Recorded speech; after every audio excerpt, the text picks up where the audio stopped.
Vou ver se... Vou tentar ler aqui, vamos ver se vai dar para entender. A vida que se vê, a vida que se mostra.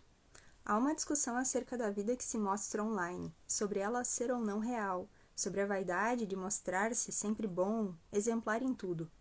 Obviamente não é vida real, é um recorte limitadíssimo dela, no máximo. E como todo recorte, uma parte do real escolhida de acordo com o interesse de quem o publica. Um universo antes e depois do recorte fragmentar foi propositalmente ocultado. Quem vê o recorte forma seu imaginário acerca daquela vida e daquela família com base naquele ínfimo recorte, um fragmento da verdade, nem de longe ela completa. Há quem reclame que a vida apresentada na internet é falsa, que movidos por vaidade estão aqueles que se expõem. Bem, por vaidade puramente... Bem, não somente por vaidade puramente, mas também por doses de desejo de ser útil de alguma forma, de algum modo, desejo de exercer influência monetizada, de fazer amizades que pensem semelhante, enfim. O próprio campo das motivações humanas já é amplo, permite uma gama de possibilidades. Agora a questão é: contribui mais quem vai à frente das câmeras para narrar derrotas ou quem vai cantar vitórias? Se a derrota, a fraqueza, a desordem, a falta podem despertar empatia, podem também fomentar sentimentos, pensamentos e atitudes conformistas. Ver o outro na tela falando que não consegue acordar cedo e normalizar a sua desordem e preguiça pode ser para quem assiste a lambida na própria ferida, a desculpa encontrada para ele também seguir com uma vida medíocre. Afinal, ele não está só. Sua consciência foi anestesiada por haver para si um companheiro de derrotas. Ah, mas é vaidade mostrar só os recortes bons, só as vitórias, dizem. E está isento, está livre de vaidades quem posta tragédias? Não. Observe, ao postar que não consegue limpar a casa porque o meu bebê chorou a noite inteira, eu não dormi nada e estou cansadíssima, posso receber consolo alheio. Ou mesmo desculpo a minha inação de modo incontestável. Até postei para que todos possam ver e ninguém me condene pela leseira. Posto que engordei por conta da gestação e que o puerpério está tão barra que neste momento... Desculpa, gente, eu olhei aqui para a tela e me perdi.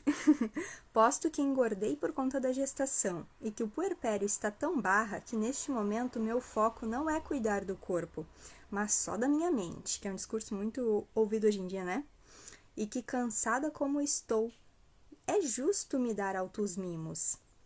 Justificação de si para a massa que quiser ver. A vaidade, sim, a consciência do pouco que se está fazendo em vista do muito que se poderia fazer, e massageando a própria consciência e ego, eu me escondo por trás do normalizar a preguiça, a gordura, a doença, a feiura, a burrice, e só vai. Se eu mostro a minha lerdeza no cuidado... Deixa eu só entender.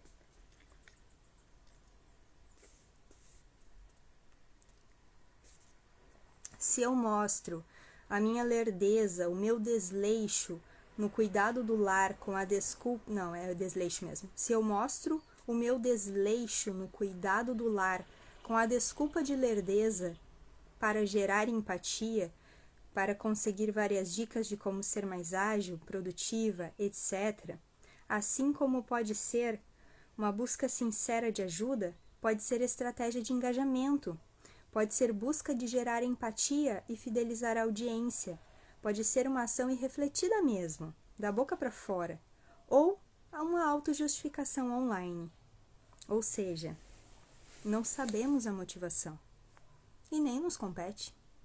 Compete, né, a nós sabermos nossa própria motivação e buscarmos que ela cresça, que ela se aperfeiçoe a cada dia mais. Que ela seja a cada dia mais o quê? Generosa, magnânima, menos autorreferente e autocentrada. Vamos mesmo perder tempo diário imaginando as motivações dos outros? O que ganharíamos com isso? Todos somos vaidosos.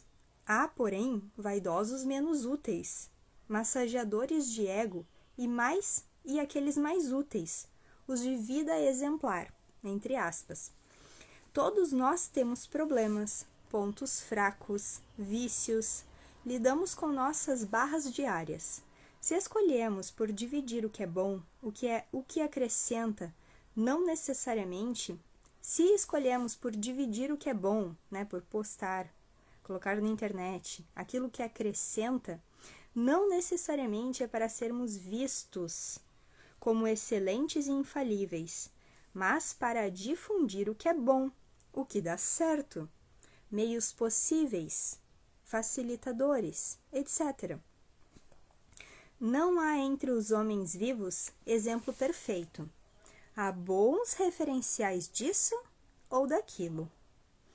Que nosso consumo do online nos inspire a sermos melhores, nos forneça meios de aperfeiçoamento pessoal e que nós contribuamos na diminuição... Não, desculpa, gente. Eu bem que eu li que tá estranho aqui. E que nós contribuamos na disseminação do que é bom, belo e útil. Não apenas gasto de tempo alheio e fomento dos próprios vícios. E uma frase que foi a frase da camiseta de um Kairós, que era, nem sei se tem ainda, que era o retiro de aprofundamento de um grupo de jovens que eu participava, MCJ, lá em Guaíba. Foi a frase da camiseta de um Kairós. Olhai para o alto, olhai para Maria, pois nos tornamos semelhantes àquilo que contemplamos, de São João Paulo II. Na época ele não era, eu acho que ele não era papa ainda. Não era papa, não era santo ainda, não tinha sido canonizado ainda. Mas enfim, frase de São João Paulo II. E essa frase me marcou tão profundamente que eu carrego comigo.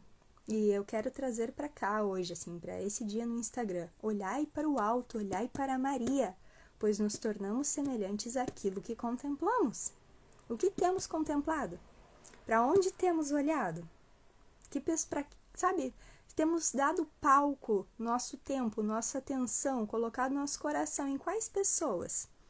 Para quais são as vitrines humanas, as quais nós temos colocado o nosso olhar? Isso é muito sério. E para fechar, então, o Ítalo é um dos que recorta somente o que é bom, e sua estratégia é eficaz e fecunda. Imaginem se o Ítalo mostrasse suas fraquezas não mais apenas ao sacerdote e ao diretor espiritual, mas as resolvesse partilhar com o seu público. De que forma ele acrescentaria em nossas vidas falando que foi preguiçoso ao acordar, foi desatento a uma fala da Sâmia, foi irado no trato com um dos seus filhos? Se hoje o vemos com olhos de um referencial humano possível e pensamos, o Ítalo não faria isso, eu também consigo evitar este mal, porque ele é humano também, certo? Então, se ele alcança uma graça, uma virtude, com esforço a gente pode também, a gente pode imitá-lo. Então, Ítalo não faria isso, eu também consigo evitar este mal. Com ele expondo as suas fraquezas, poderíamos inverter a lógica. Até o Ítalo faz isso, não serei eu a conseguir evitar este mal. Precisamos nos puxar para cima. E quando a gente não está no alto e não somos capazes de puxar, mas já vislumbramos o alto bem claramente, talvez sejamos capazes de lançar outros, apontar a luz que já somos capazes de vislumbrar. Então, como eu tinha dito, se a gente não consegue puxar porque a gente não está em cima, então a gente chuta. Mas a gente não vai ficar falando de coisa baixa, a gente não vai ficar mostrando coisa ruim. De coisa ruim o mundo já está cheio. Conformar-se e normalizar o próprio mal não é uma opção.